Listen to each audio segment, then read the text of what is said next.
Welcome everyone. In this video I'm going to cover a term that I recently learned called a tactical get-up. We were very fortunate to have Master Godwin teach us a class, and he showed us a tactical get-up, and he asked me if I knew any. So I had to really think about it, and the three that I have, thinking about the three positions that we fall down. So you might have done this before, you might not have, but you have to think that in a fight, in a self-defense situation, the possibility of you being hit to the floor is likely. So we need to train it. Now there are ways of doing a backwards roll or a forwards roll out of it. They are very good, but this is going from a sitting or kneeling or lying position into a kick up onto your feet. So like a kick up, or like Master Godwin would call it, a tactical get up. So this is his first from a cross-leg position, where he turns the front foot up onto the sole of the foot, brings his hand up as a guard, the other leg then it comes through with a chip pargi, a stomp kick, and then that leg goes back and stands up, and you can back off, or how the fight goes. A little variation that I put in was to do the kick and then do a kick off it, either a roundhouse or a side kick, just as a little bit of a difficulty second level.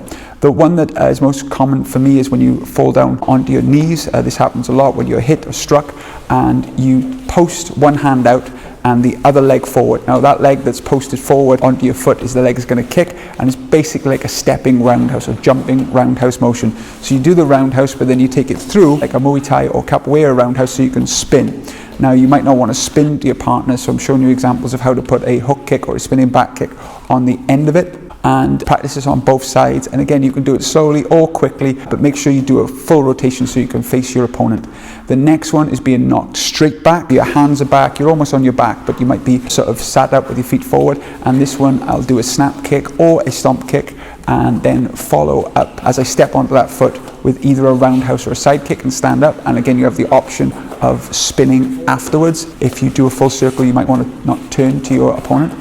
And then the third kind is if you're knocked down onto your side. So very obvious one here is to do a yapchagi side kick, and then as you do the side kick, you step onto that foot, and with your other leg perform duitolchagi, spinning back kick. And again, you can step into this or hop into it or jump into it depending on difficulty.